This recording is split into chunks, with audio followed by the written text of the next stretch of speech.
Sociology एक perspective loaded discipline है, therefore sociological answers eccentric नहीं हो सकते हैं। मैं सोशियोलॉजी के स्टूडेंट्स को एक सेफ फॉर्मूला देता हूं।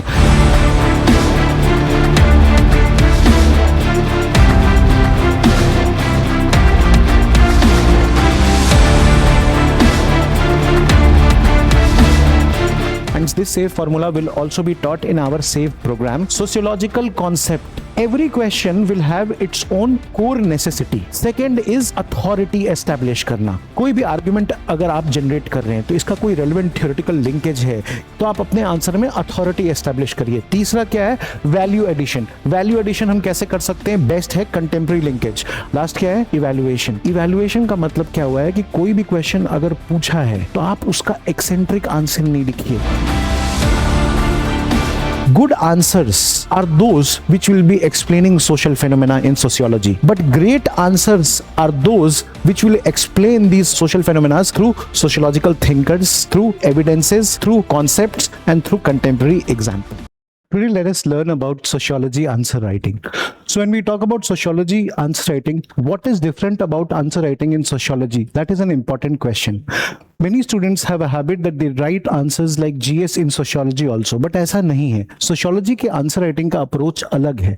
Sociology की answer writing कुछ aspects आपसे expect करती है। For example, you need to apply sociological concepts to social reality.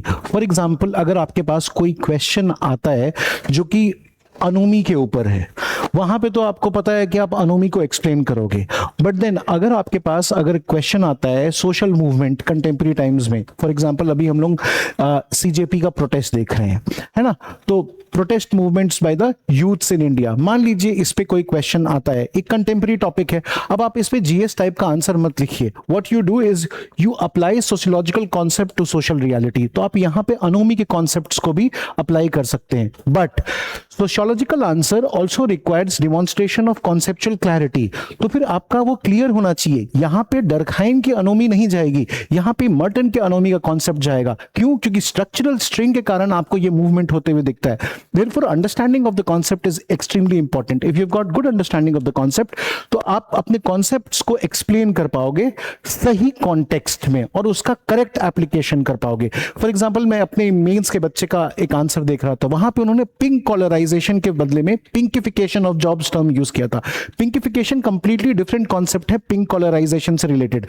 तो आप कहां पे कौन से concept को apply कर रहे हो और फिर वो concept को आप briefly explain करेंगे, only then your answer will be demonstrating conceptual clarity। तो वो होनी बहुत जरूरी होती है। एंड थर्ड, अगर आप सोशियोलॉजी के आंसर लिख रहे हैं तो आपके आंसर में सोशियोलॉजिकल इमेजिनेशन होना चाहिए। जी हाँ, C.W. मिल्स के द्वारा इंट्रोड्यूस किया गया ये टर्म सोशियोलॉजिकल इमेजिनेशन आपके आंसर में दिखना चाहिए। इसका मतलब क्या है? इसका मतलब ये है कि कोई भी एक सोशल इशू के बारे में अगर क्वेश्चन पूछा गया है तो what we expect from you is that you should be able to relate it to larger social, political, environmental, cultural and other context, economic and other context. तब जाके आपके सोशियोलॉजी का आंसर मल्टी डायमेंशनल बनता है। So that is important. And last but not least, जिसको बहुत सारे बच्चे इग्नोर करते हैं, आप अपने आंसर को बड़ा ही स्टैटिक बना देते हैं बिकॉज कंटेम्प्रेरी रेलेवेंस आपके आंसर में नहीं होता है। तो आपको कोशिश करनी है कि आपके आंसर में there should be contemporary relevance. When I talk about contemporary relevance, it will include either substantiation through examples, some datas, committee reports, और मोर इंपॉर्टेंटली अगर आपके पास कोई कंटेम्प्रेरी स्कॉलर या थिंकर का कोई वर्क है, थियोरेटिकल लिंकेज है, तो you can bring that in your answer. For example, अभी बहुत ही रिसेंटली हमने देखा है बहुत सारे केसेस ऑफ मेंस सुइसाइड आ रहे हैं, है ना। तो अब उस क्वेश्चन को जब आप आंसर कर रहे हो और सोशियोलॉजी के पेपर में आंसर कर रहे हो, तो instead of answering it from a GS point of view, what you should do is you should integrate contemporary concept of man's IT। man's IT का concept बहुत ही recent times में आपने देखा होगा, दीपांकर गुप्ता साहब ने लिखा है, ये EPW और न्यूज़पेपर, इसमें भी ये टर्म रहा है। तो आप वो man's IT concept को इंटीग्रेट कर दो तो कंटेम्प्रेरी थियोरेटिकल लिंकेज हो गया और उसके बाद man's IT concept को आप एक्सप्लेन कर दो, है ना। सो this is what is different in sociological answers. Concept को आप अप्लाई करिए सोशल रियलिटी को एक्सप्लेन करने के लिए। आपके आंसर में कॉन्सेप्चुअल क्लैरिटी होनी चाहिए, मतलब कॉन्सेप्ट का राइट इंटीग्रेशन, करेक्ट इंटीग्रेशन होना चाहिए अकॉर्डिंग टू कॉन्सेप्चुअल डिमांड। वो कॉन्सेप्ट को आप ब्रीफली एक्सप्लेन करिए, सोशियोलॉजिकल इमेजिनेशन करिए, मतलब और larger social, political, economic, environmental, cultural context में आंसर को समझने की कोशिश करिए और उसके मल्टीपल डायमेंशंस अपने आंसर में लाइए। और कंटेम्प्रेरी लिंकेज एग्जांपल्स के फॉर्म में, कमेटी रिकमेंडेशंस के फॉर्म में, या कोई कंटेम्प्रेरी थियोरेटिकल या कॉन्सेप्चुअल लिंकेज है उस फॉर्म में आपके आंसर में दिखना चाहिए। Now let's move forward. अब हम लोग समझने की कोशिश करते हैं कि सोशियोलॉजी के पेपर में एग्जामिनर्स हमसे बेसिकली क्या एक्सपेक्ट कर रहे हैं। What does examiner expect in sociology answers? सबसे पहले कॉन्सेप्चुअल क्लैरिटी। इसका मतलब क्या हुआ, मैंने आपको बताया था कि आपके डेफिनेशंस हैं या कोई कॉन्सेप्ट है वो करेक्ट होने चाहिए और उसका एक्सप्लेनेशन भी करेक्ट होना चाहिए। वेग एब्स्ट्रैक्ट एक्सप्लेनेशंस नहीं होने चाहिए। ल्यूसिड लैंग्वेज में लिखिए ताकि एग्जामिनर को समझ में आए। Secondly, theoretical integration. जी हाँ, सोशियोलॉजी का आंसर जीएस की तरह नहीं होना चाहिए। कोई अगर आपको कहता है कि thinkers are not important, no, this is wrong.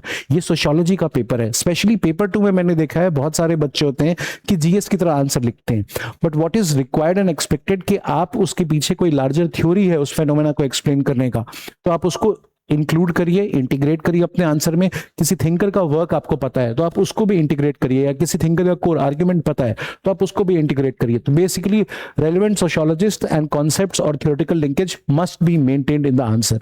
तीसरी बात क्या है कि अप्लाइड होता है बहुत सारे क्वेश्चंस। आप जब आर्गुमेंट बना रहे हैं तो उस आर्गुमेंट को जब आप एक्सप्लेन करते हैं तो you will have to ground it to some contemporary example, चाहे वो ग्लोबल एग्जाम्पल हो या इंडियन सोसाइटी से एग्जाम्पल हो। आपके पास दोनों प्रेजेंट होने चाहिए। पेपर 1 और 2 में आप यूज कर सकते हैं। और बहुत सारे बच्चों की ये धारणा होती है कि जब when it comes to paper 1 आप इंडियन एग्जाम्पल्स नहीं यूज कर सकते। ऐसा कुछ नहीं है, आप इंडियन एग्जाम्पल भी यूज कर सकते हो, but at the same time आपके पास कुछ ग्लोबल एग्जाम्पल्स भी होने चाहिए। Last but not least, sociology एक पर्सपेक्टिव लोडेड डिसिप्लिन है ना। सोशल रियलिटी को देखने के लिए मल्टीपल नजरिया, मल्टीपल पर्सपेक्टिव्स होते हैं।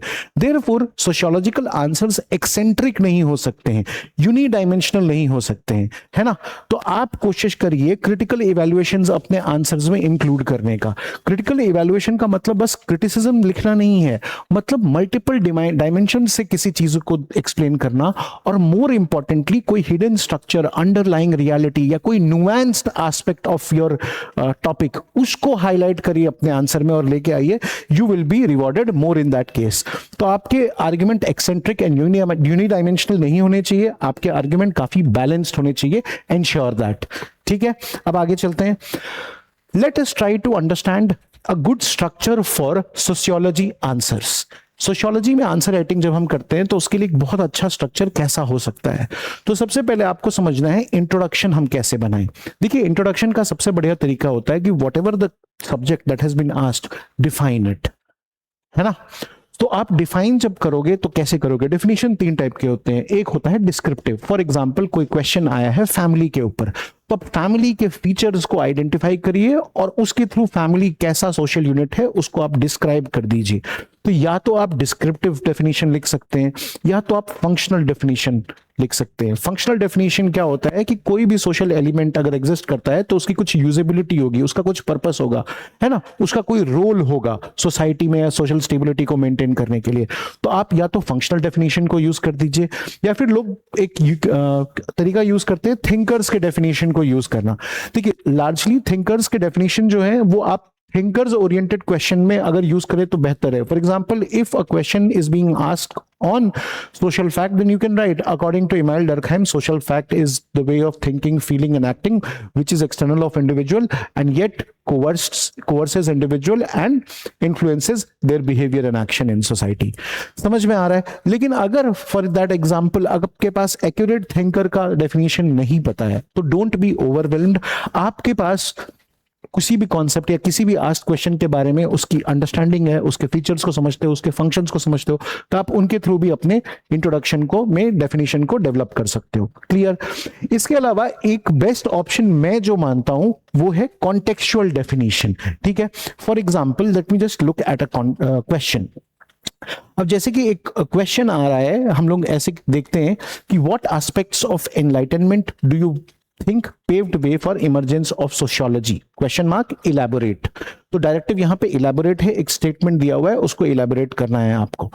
अब इसमें दो तरीके हैं, या तो आप एनलाइटनमेंट को डिफाइन करते हुए शुरू कर सकते हैं या तो आप सोशियोलॉजी को डिफाइन करते हुए शुरू करेंगे।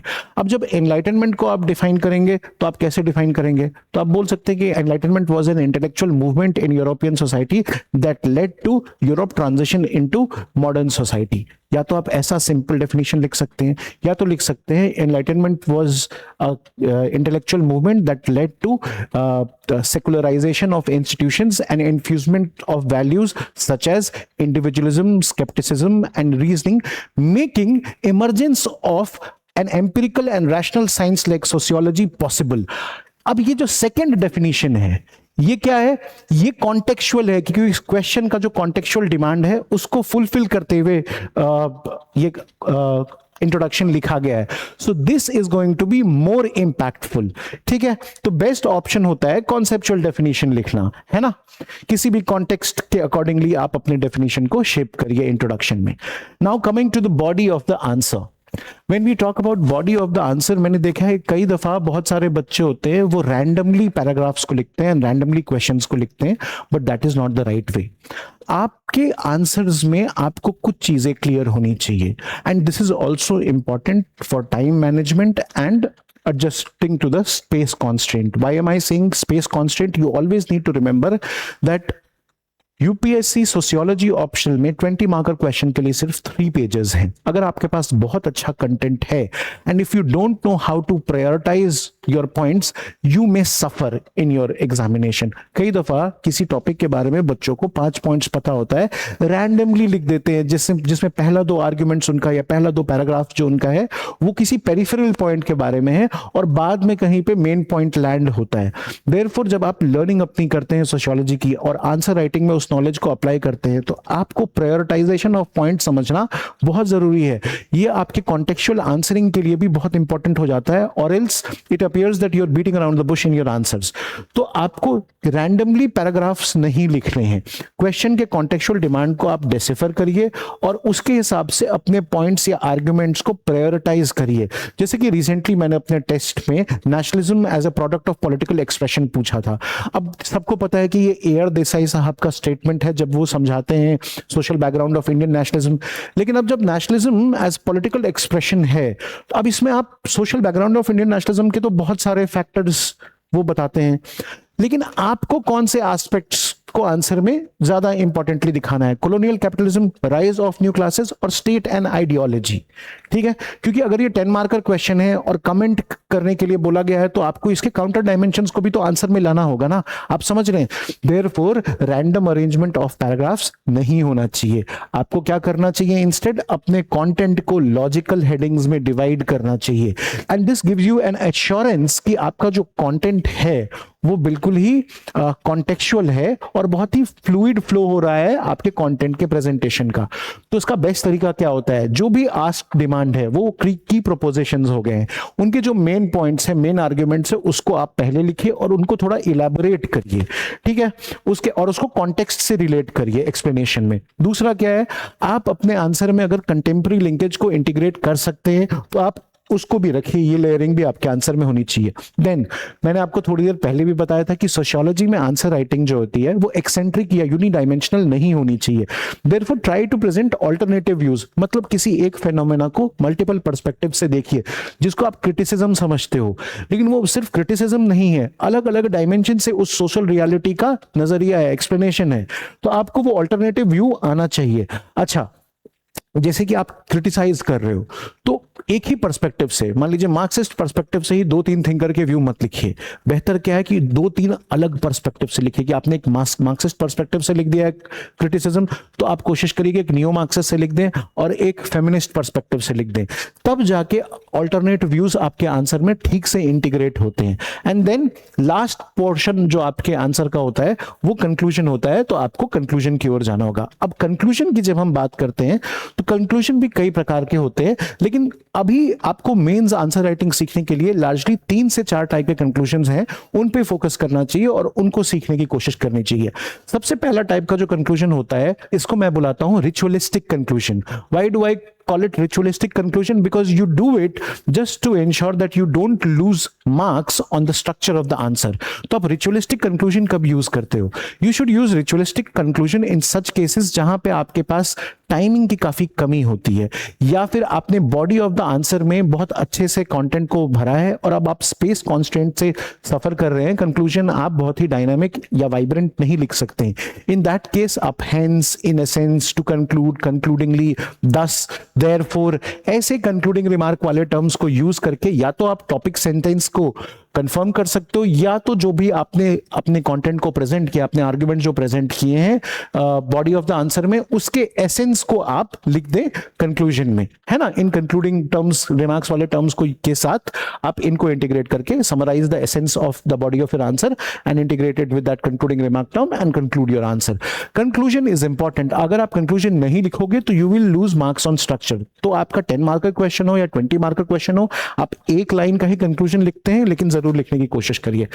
Then comes second type of conclusion, जो कि सिंथेसाइजिंग कंक्लूजन होता है या बैलेंस कंक्लूजन होता है. जब भी आपको क्रिटिकल एनालिसिस वाला क्वेश्चन आता है या क्रिटिकली इवैल्यूएट करने वाला क्वेश्चन आता है या कमेंट करने वाला क्वेश्चन आता है, तो उसमें दो तरीका है. या तो आप किसी कंटेम्प्रेरी डायमेंशन को लिंक करिए, क्योंकि ये भी एक प्रकार का कंक्लूजन होता है कि आप कंटेम्प्रेरी डायमेंशन दिखाते हो. इसको एक्सप्लेन करने के लिए let me look at a question. जैसे स्कोप ऑफ सोशियोलॉजी में हम देखते हैं कि UPSC had asked a question in 2022, delimit the scope of sociology in relation to other social sciences. ठीक है, तो डीलिमिटेशन का मतलब क्या होता है कि सोशियोलॉजी के स्कोप का बाउंड्री बताइए आप दूसरे सोशल साइंसेस से. अब ये तो 10 मार्कर क्वेश्चन था, आपको 2 पेज में ही आंसर करना है, but you have to answer at least जो सोशियोलॉजी का कंपैरिजन, डिलिमिटेशन ऑफ बाउंड्री आप हिस्ट्री के साथ, पॉलिटिकल साइंस के साथ, इकोनॉमिक्स के साथ, psychology and anthropology, at least in 5 subject के साथ करोगे. देयरफॉर आपका कंक्लूजन कैसा आना चाहिए?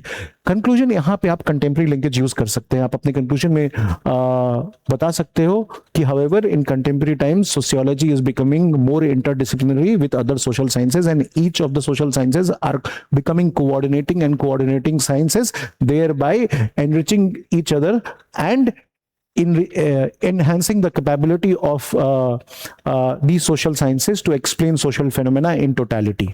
कुछ भी ऐसा लिखते हुए आप कंक्लूड कर सकते हो. तो या तो आप कंटेम्प्रेरी लिंकेज इंटीग्रेट कर दो, या तो आप सिंथेसाइज करो, क्योंकि क्रिटिकल एनालिसिस की है, किसी जो मेन पार्ट था क्वेश्चन का, की प्रपोजिशन, आपने उस आर्ग्यूमेंट्स को इलैबोरेट किए, उसके बाद उसके क्रिटिकल डायमेंशंस को आपने लिखा है, तो वो दोनों को बैलेंस करते हुए फाइनली में आप कंक्लूजन करिए.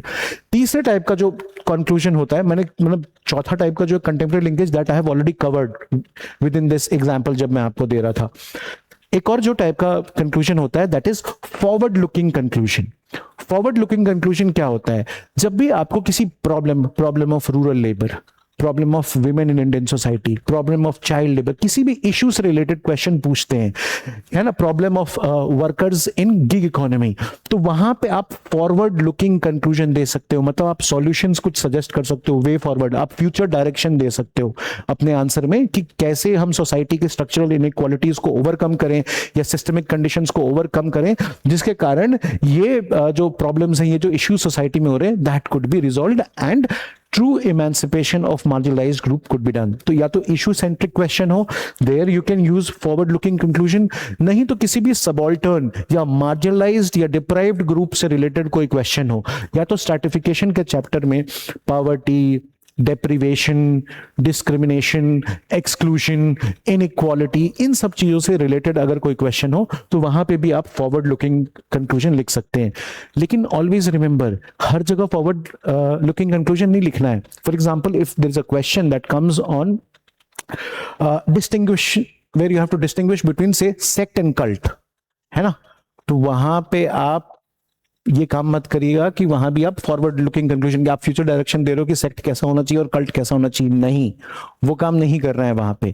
तो वहां पे फॉरवर्ड लुकिंग कंक्लूजन नहीं लिखना है. वैसे क्वेश्चन में आप क्या करो, या तो आप जब कंक्लूड कर रहे हो तो रिचुअलिस्टिक कंक्लूजन को यूज करो, या तो आप कंटेम्प्रेरी लिंकेज कर सकते हो कि we understand that in contemporary times sects and cults are mushrooming and this is largely due to failure of state's addressal of mundane questions of people, along with need for community and need for meaning and purpose which religion provides.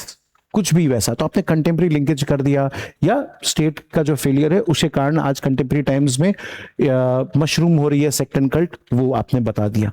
ठीक है, so this was about our conclusion in the answer. ठीक है, अब इसलिए मैं आपको समझाता हूं कि सोशियोलॉजी में जब आप कोई पैराग्राफ बनाते हैं या बॉडी ऑफ योर आंसर्स बनाते हैं, तो आपको 3 लेयर फॉर्मूला यूज करना चाहिए। क्या यूज करना चाहिए? 3 layer formula. What is that? Argument. See, बहुत सारे बच्चे जब आंसर लिखते हैं ना, तो थिंकर्स लिख देते हैं बुलेट पॉइंट में। नहीं, क्वेश्चन किस कॉन्टेक्स्ट में पूछा गया है, उस कॉन्टेक्स्ट में जो भी रेलेवेंट आर्ग्यूमेंट आ रहे हैं, इधर that should be your bullet और that should be the main argument, should be the starting point of your paragraph, अगर आप पैराग्राफ में आंसर लिख रहे हो। Done. After that you should ensure कि या तो कोई सोशियोलॉजिकल कॉन्सेप्ट या तो कोई थिंकर या थ्योरेटिकल लिंकेज आप वहां पे डालिए, एंड देन सब्सटेंशिएशन, है ना, या तो किसी फ्रेमवर्क से कोई थ्योरेटिकल लिंकेज होगा, नहीं तो कोई कॉन्सेप्ट उससे रिलेटेड होगा, उस कॉन्सेप्ट को आप एक्सप्लेन करिए, एंड देन फाइनली आता है सब्सटेंसिएशन। सब्सटेंसिएशन सोशियोलॉजी में 3 प्रकार के हो सकते हैं। आप एग्जाम्पल्स भी दे सकते हो, this is one. The other way of going through it is that कभी कोई डेटा होगा तो आप वो डेटा दिखा सकते हो सब्सटेंसिएशन के लिए। एंड थर्ड डायमेंशन है कि कोई आर्ग्यूमेंट आपने बनाया है, जैसे कि मान लीजिए आपको 10 मार्कर क्वेश्चन आता है, problem of immigrant workers in India, है ना, तो अब आप उसके बाद बोलोगे कि उसमें से एक पॉइंट बना रहे हो कि uncertainty of careers and marginalisation of economic, social and political rights. तो ये पहला आपका स्टेटमेंट आया आर्ग्यूमेंट का। अब आप उसको सब्सटैंशिएट करने के लिए जैन ब्रीमैन का कॉन्सेप्ट ऑफ फुटलूज लेबर उसके बाद बता दीजिए, है ना। तो आप थिंकर्स के थ्रू भी सब्सटैंशिएट कर सकते हो। नेक्स्ट स्टेटमेंट आप लिख सकते हो कि Jan Breman argues that immigrant workers are one of the most weak and powerless because they have been treated as footloose labour. Those who, bracket में लिख दो दोज हु, या बगल में सेमीकोलन डाल के लिख दो, those who migrate for occupation but are largely absorbed in informal economy, therefore they don't have any rights and they are also, since they don't have political registration in those locality, they also are marginalized in their political voices. Example दे दिए किसी immigrant, example seasonal migrant worker migrating from Bihar to green revolution areas, है ना, green revolution belt like Haryana and Punjab. This makes your answer complete. तो आपका जो argument या paragraphs का प्रेजेंटेशन करते हो, आप उसमें try to make this 3 layer formula. सबसे पहले आप आर्ग्यूमेंट प्रेजेंट कर रहे हो, फिर कोई कॉन्सेप्चुअल या थ्योरेटिकल लिंकेज होने वाला, you need to do it, and then substantiation, examples, data and thinkers. Clear? Last but not least, मैं सोशियोलॉजी के स्टूडेंट्स को एक सेव फॉर्मूला देता हूं, and this save formula will also be taught in our save programme. ये save formula क्या है? Sociological concept, सबसे पहले आपको आपके आंसर्स में सोशियोलॉजिकल कॉन्सेप्ट का इंटीग्रेशन करना बहुत जरूरी है।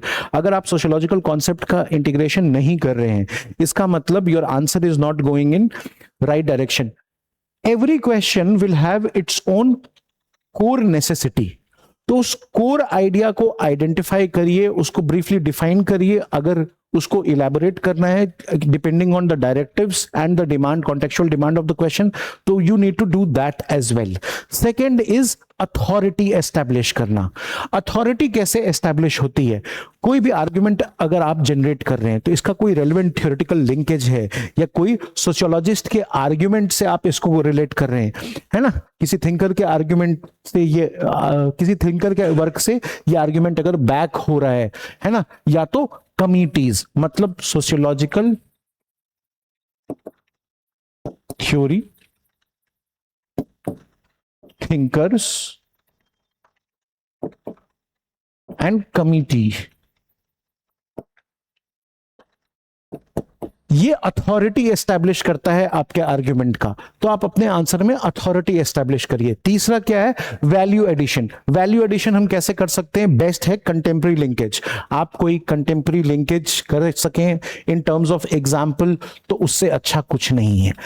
अगर कुछ क्वेश्चन पॉलिटिक्स एंड सोसाइटी से रिलेटेड आ रहा है, अब फिर वैसे केस में आप क्या कर सकते हो, कोई कॉन्स्टिट्यूशनल प्रोविजन है तो आप उसको यूज कर सकते हो, या किसी रिपोर्ट का रिकमेंडेशन है, जैसे ट्राइब्स रिलेटेड इशू है तो वर्जीनियस खाका कमेटी का रिपोर्ट, उन रिकमेंडेशंस को आप लिख सकते हो। तो this is also value addition in your content, contemporary linkage plus committees recommendation.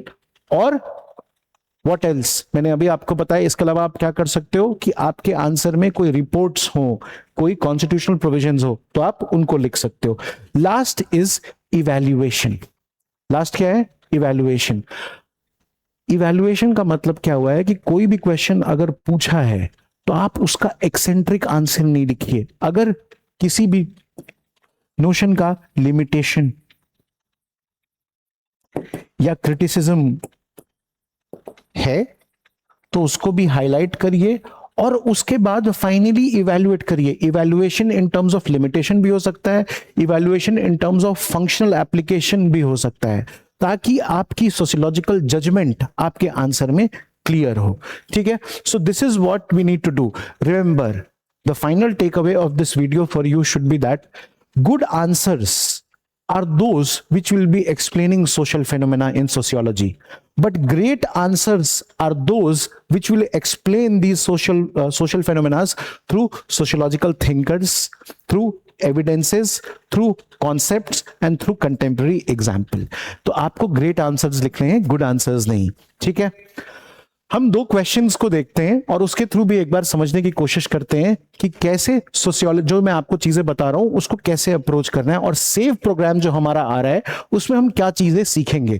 For example हम ये क्वेश्चन देख रहे हैं, sociology is product of European enlightenment and Renaissance, critically examine the statement. Clear? अब इस क्वेश्चन, 20 मार्क का question था और ये 2024 में पूछा गया है। अब आप समझ रहे हैं इस क्वेश्चन का स्ट्रक्चर क्या है।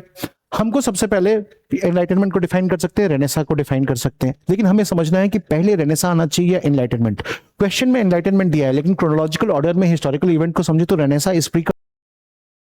आपको पहले बॉडी ऑफ द आंसर में रेनेसास कंट्रीब्यूशन टू सोशियोलॉजी बताना चाहिए, रेनेसास कंट्रीब्यूशन टू सोशियो, है ना। आपको कुछ नहीं, 2-3 कंट्रीब्यूशंस बताने की रेनेसा कैसे सोशियो को के इमरजेंस को कंट्रीब्यूट कर रहा है।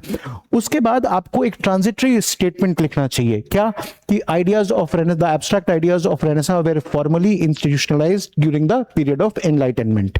उसके बाद आप एनलाइटनमेंट में एंटर कर जाइए, आप एनलाइटनमेंट को बताइए, और जब एनलाइटनमेंट को भी बताएंगे तो उसके 2-3 आर्गुमेंट लिखिए सोशियो के इमरजेंस पे। अब इसके बाद आपका आंसर कंक्लूड नहीं होना चाहिए क्योंकि क्वेश्चन जो है वो क्रिटिकल एग्जामिनेशन है। तो उसके बाद आप फिर से एक ट्रांजिटरी पैराग्राफ लिखनी चाहिए जहां पे आपको ये बताना चाहिए कि these Renaissance and Enlightenment, these events largely led to intellectual shift in European society, but the structural condition for precipitation of sociology lied in twin revolution. और उसके बाद एक पैराग्राफ आप फ्रेंच रिवॉल्यूशन के लिए और एक पैराग्राफ आप इंडस्ट्रियल रिवॉल्यूशन के लिए बता दीजिए कि how this created condition for precipitation of sociology, and then finally में आपका कंक्लूजन आना चाहिए। और यहां पे कंक्लूजन क्रिटिकल एग्जामिनेशन है तो बैलेंस आना चाहिए। सोशियोलॉजी की was indeed help through Renaissance and Enlightenment, but sociological emergence is also credited to the structural changes brought by the twin revolutions, कुछ भी ऐसे करके, देन अच्छा आंसर होगा। तो ये चीज हम सेव प्रोग्राम में सीखेंगे, वैल्यू एनरिचमेंट भी आपको मिलेगा। या फिर एक और क्वेश्चन देखते हैं, are tradition and modernity antithetical to each other. अब इसमें पूछा नहीं है योगेंद्र सिंह के आर्गुमेंट को लिखने के लिए, ये आप खुद समझ जाइए कि सोशियोलॉजी में पूछा गया है तो आपको इसको जीएस की तरह आंसर नहीं लिखना है। तो पहले तो आप ट्रेडिशन और मॉडर्निटी को डिफाइन कर देंगे और उसके बाद the great debate, body of the answer में आपको ये ग्रेट डिबेट का क्वेश्चन आना चाहिए जहां पे एक लोग मॉडर्निटी और मॉडर्नाइजेशन को यूनिवर्सल प्रोसेस की तरह देखते हैं। अगर वो यूनिवर्सल प्रोसेस की तरह देखते हैं, देयरफॉर वो क्या देखते हैं कि modernity in order to emerge breaks down tradition. इसके अंदर आप Daniel Lerner, W Rostow, Parsons या वेबर जो European modernity of Europe unique experience देखता है, इन सब आर्ग्यूमेंट्स को लिख सकते हो। और दूसरे साइड आपको ब्रीफली बताना है कि योगेंद्र सिंह का adaptive tradition and adaptive modernity,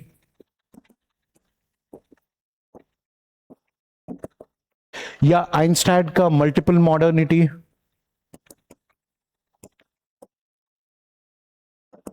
या फिर मैके मैरिट मिल्टन संगर का इंडियनाइजेशन ऑफ मॉडर्न ट्रेडिशन को लिखोगे, और जब इनको एक्सप्लेन करोगे तो कंटेम्प्रेरी लिंकेज कर लो। फॉर एग्जांपल अभी हमने रिसेंटली देखा है कि सभासार एआई एक इंट्रोड्यूस हुआ है। अब सभासार एआई क्या करेगा कि जो पंचायत में ग्राम सभा की मीटिंग होती है तो उसके मिनट्स ऑफ मीटिंग बनाएगा। तो कैसे ट्रेडिशनल इंस्टीट्यूशन जो है वो स्ट्रेंथन हो रहे हैं मॉडर्निटी के फोर्सेस के थ्रू, उसका क्लासिकल एग्जांपल हो गया। तो adaptive tradition and adaptive modernity आप एक्सप्लेन करने के लिए कंटेम्प्रेरी लिंकेज ले लिए। या फिर यही तो वैल्यू एनरिचमेंट है जो कि आप सेव प्रोग्राम में सीखोगे। तो ऐसे वैल्यू एनरिचमेंट के लिए please join the save programme, description is in the link.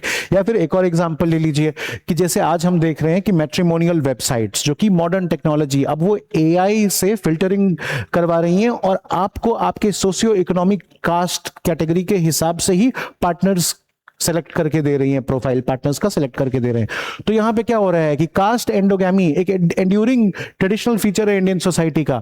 अब ये मॉडर्न टेक्नोलॉजी कैसे इस कास्ट एंडोगैमी को फर्दर सस्टेन करवा रही है उसका एग्जांपल हो गया। तो ये हो गया कंटेम्प्रेरी लिंकेज। तो सेव प्रोग्राम में ऐसे वैल्यू एडिशन भी हम लोग सीखने वाले हैं।